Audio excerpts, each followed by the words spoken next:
Assalamualaikum warahmatullahi wabarakatuh. Hello everyone. My name is Hasna Arifah Fauzia. I am a student at UIN Sunan Gunung Jati Bandung, majoring in Islamic Religious Education with ID number 12420200163. This video is part of my final examination for the English course taught by Mr. Hafid Ali, SPD, MPD.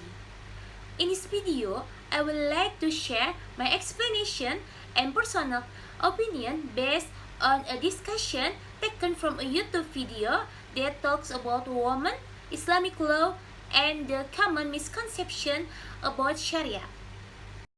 First, the speaker explained that many stories appearing in Western media describe Islamic laws as a one-way street that is very harsh on women, especially in cases related to sexual behavior and marriage.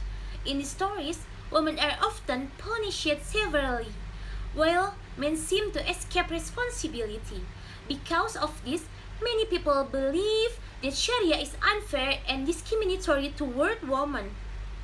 However, according to the explanation in the video, this perception actually a misunderstanding. When we look directly at the Quran, we can see that legal responsibility and punishment are clearly addressed to both men and women equality. The Quran does not place heavier punishment on women, nor does it excuse men. In fact, many verses mention men first and then women, showing parallel responsibility. Moreover, the severe punishment are meant to be applied under very strict conditions, which makes their implementation extremely rare. The speaker argues that women are punished more harshly in reality. It is not because of Islamic law itself, but because of its misapplication. Sharia is often mixed with local culture, patriarchal tradition, or political interests, which result in unfair practice that do not reflect the true principle of Islam. The discussion also mentioned that, on a global level, there is no modern country that fully applies Sharia with the true consent of the people and consistently produces justice that satisfies society. To many Muslim countries, Sharia exists in legal text but is ignored.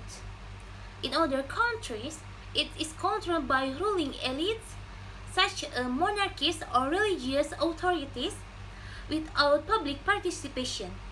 This creates frustration because people feel they have no control over the laws that govern their lives. However, the video also highlights that Sharia principle can work effectively in smaller institutions, such as Islamic bank and in financial institutions. These institutions apply Sharia ethics, like avoiding risky and exploitative loans, and they have proven to be stable and successful, even during global financial crises. From my personal perspective, I agree with the main argument of this discussion. I believe that the problem is not Sharia itself, but how it is applied.